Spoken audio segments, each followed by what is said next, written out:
Orang-orang tua kita itu bangga kalau anaknya itu sekolah di sekolah-sekolah umum, ya. Apalagi sekolah-sekolah itu berlabel sekolah favorit, ya. Itu menyesal kemudian, walaupun sekolahnya itu favorit, sekolahnya itu terkenal, akhirnya anaknya tidak tanpa diketahuinya banyak kejadian tuh. Apalagi di kota-kota besar seperti Jakarta, sering saya temukan keluhan orang tua itu menyekolahkan anaknya di sekolah favorit yang mahal, ternyata anaknya masih terlibat juga minum-minuman keras dan juga narkoba, ya. Karena itu di forum ini saya anjurkan, sekolahkan anak-anak kita tuh di pondok pesantren yang dijaga oleh para murukibnya itu 24 jam. Keluar tidak bisa, sholatnya dijaga, makannya dijaga, tidurnya dijaga. Enteng, murah sekolah di pondok itu, Pak. Kita nggak ikut mengawasi. Ini anak-anak kita harus kita selamatkan, karena yang mendoakan kalau kita mati itu bukan tetangga, bukan teman-teman kita. Paling-paling kalau kita mati itu teman-teman kita, kasihan, Allah yarhamuh sekali aja. Tapi siapa yang mendoakan anak kita kalau ziarah ke kubur, kalau mendoakan malam Jumat kita mengaji? Siapa kalau kita tidak didik dari sekarang dalam agama?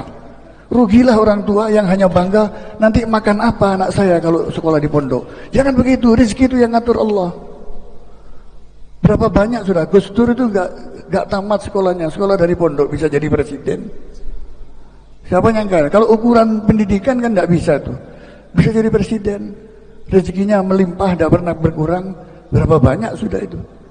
Nah, jadi sudah jangan berpikir nanti makan apa anak saya. Yang penting selamatkan anak saya dari kejahiliaan itu. Jadi mari kita berlomba-lomba menyekolahkan di semua pesantren bagus.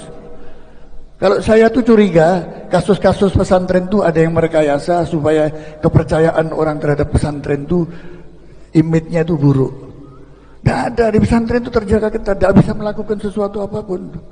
Ya kayak ada mesti oknum-oknum tertentu yang bikin pesantren-pesantrenan kayak di Bandung itu, ya itu bukan pesantren tuh, pesantren-pesantrenan anak mondok kemudian diperkosa, dikawini secara tidak sah apa itu.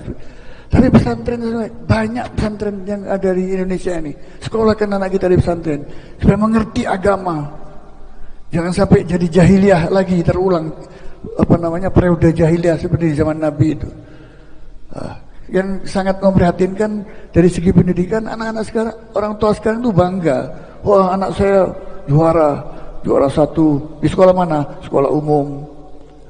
Apa nggak mungkin ada anak pesantren itu bisa berprestasi?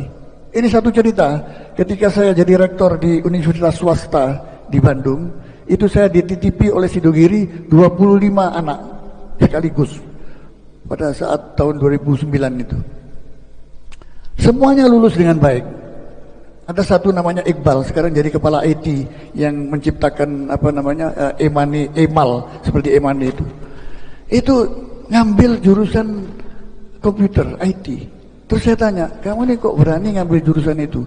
Kan saya tahu di Sidogiri itu tidak ada matematika, dan di sini kamu ketemu mata kuliah algoritma. Iya, saya belajar, katanya. Saya beli bukunya saya ini. Lulus terbaik, ditempuh 3,5 tahun. Jadi jangan remehkan anak-anak yang mondok. Anak-anak pondok itu cerdas-cerdas semua. Karena dilatih pertama itu menghafal kitab-kitab kuning, menghafal ajurumiyah dan lain sebagainya, sehingga otaknya itu tajam terus dengan hafalan-hafalan seperti itu. Kalah anak-anak itu 3,5 tahun ditempuh, lebih cepat lulus. Ada lagi yang ambil lainnya psikologi, rata-rata terbaik anak dari Sidogiri. Ini satu sampel aja. Bukan saya berarti mengunggulkan hanya Sidogiri, tapi saya kira pesantren yang lain sama. Kalau diberi kesempatan anak pesantren itu mengalahkan yang lain, karena dia konsentrasinya itu banyak hanya kepada ilmu, sudah terbiasa menghafal itu. Dan sudah terbiasa hidup mandiri. Tidak cengeng seperti anak-anak kota yang sekolah-sekolah di sekolah umum itu. Dari kemandirian inilah bisa membentuk suatu karakter anak didik yang baik.